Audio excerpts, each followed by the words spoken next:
70 kilometers long blues. In the late 80s, a Czech family of 4 set out for the Adriatic coast. They arrived in Mostar in the middle of the night. Tired and sleepy, they stopped in front of a sign, Rooms, Zimmer frei. They asked the owner of the house if the sea was near. He confirmed and showed them to their room.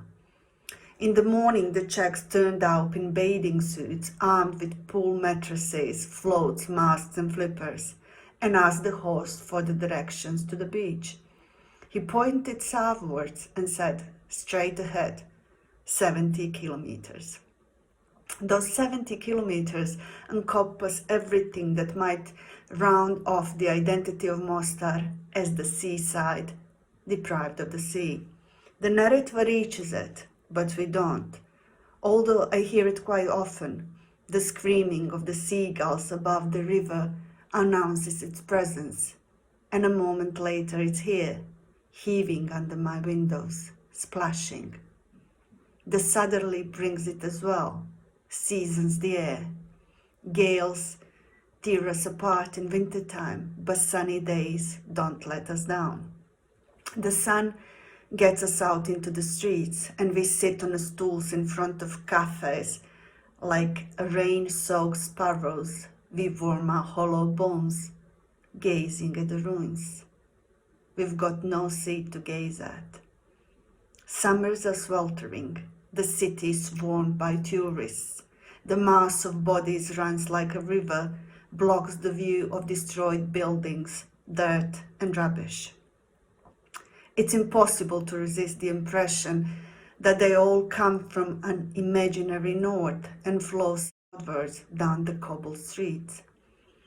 Nobody stays here very long. We are just a stop along the way. The destination is downstream, down the Neretva, through the branches of tangerine trees, the fabulous Opuzen, and to the waves. But none of that is necessarily true. It may well be just a story with which I feed my ceaseless longing for the brine and the blue.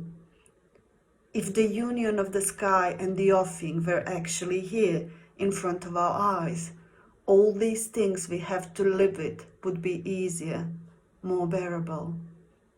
From a city that used to be known as the cleanest and one of the most beautiful in former Yugoslavia, Mostar became a valley of ghosts. With a ruined economy and no serious progress-orientated political strategy that will serve the interests of its citizens. It's a city of rubble overgrown with stink trees, potholed streets and empty shops, untidy, dirty, with heaps of rubbish in every corner. At first glance, this is where the story ends, but that can't be all. A city lives as long as people live in it. It's an organism that changes and evolves. One should look at it through a different pair of glasses. Give up on the old notions, the expectations that will never be fulfilled. Aesthetics is not a stable category. It too is subject to change. I don't know what to call the aesthetics of Mostar today. I won't call it aesthetics of ugliness. I rather go with aesthetics of dislocation, of brokenness. There is a fragile beauty to all those abandoned, wounded buildings, rain-washed graffiti, trodden-down parks, cars stranded on the pavements, plastic bags with which the gale decorates the trees, vandalized benches, dustbins and playgrounds, and the absence of any kind of order under the bright sun and the blue skies. A line from the film American Beauty comes to mind. Sometimes there is so much beauty in the world, I feel like I can't take it, like my heart's going to cave in. It's a new, monstrous aesthetics whose beauty lies precisely in the fact that it doesn't hide what we are today. The internal image matches the external. Laid bare and exposed, We breathe a strange kind of freedom. We reject shame. This is what I tell myself to feel better.